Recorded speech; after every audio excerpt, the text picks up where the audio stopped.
So I'm joined today at the Euromoney Global Borrowers and Investor Forum by Pierre Van Peteghem, Treasurer of the Asian Development Bank. Thank you very much for joining us today. Good afternoon, Richard. Thank you. So in the last year you've issued in several what I can call non-traditional funding currencies, Brazilian reais, Philippine pesos, Armenian dram. When you do that, which is more important for you? Is it about supporting local currency lending that the Asian Development Bank does, or is it about trying to develop the local capital markets? Actually, it's a bit of both.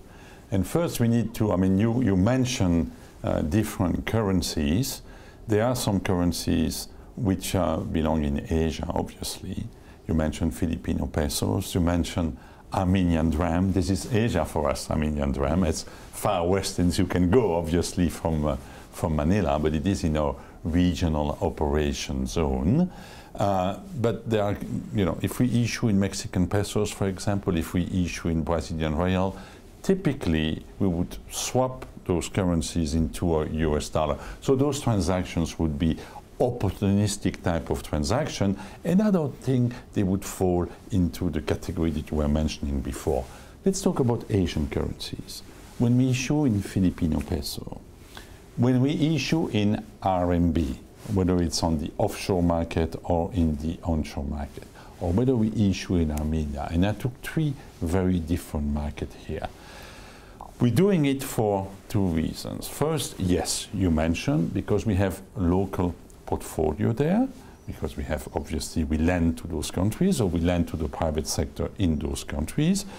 Most of the loans that we disperse in the countries are in US dollar, or in other mainstream currencies, but increasingly, especially when we lend to the private sector, we lend in local currency. And of course, why we're doing so is in order not for the borrower to be exposed to foreign exchange rate risk, because most of the time that money is used in order to invest in local operations that will generate revenues in local currency as well. So, first reason, yes, we raise funds in those local currency because we have local portfolios in those markets which are denominated in local currencies.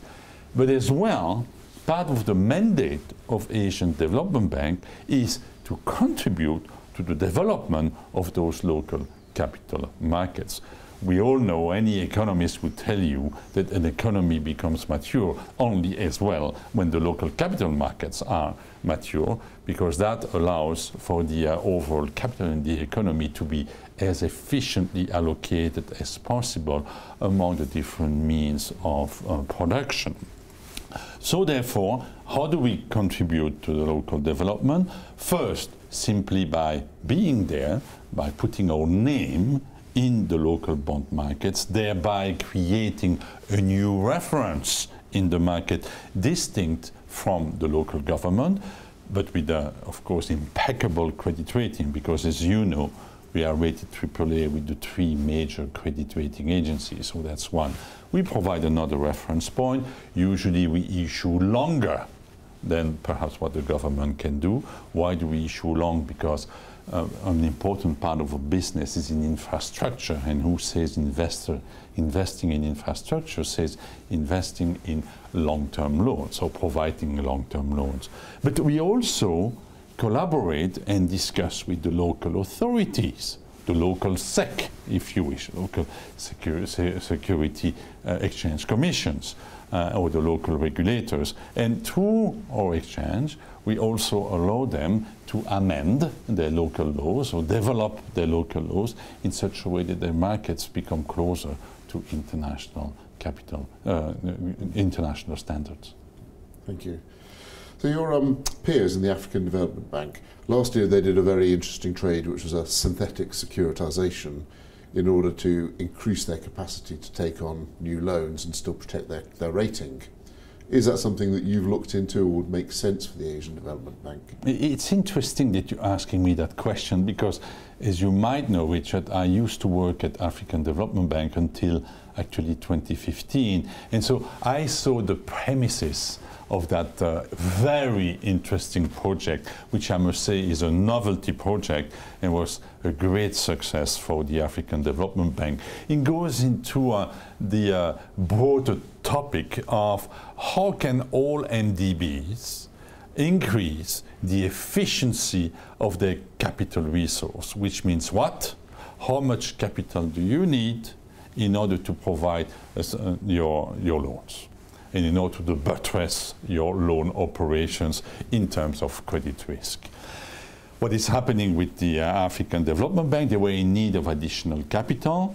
That synthetic securitization exercise allowed them to somehow stretch the value of their current capital in terms of additional lending.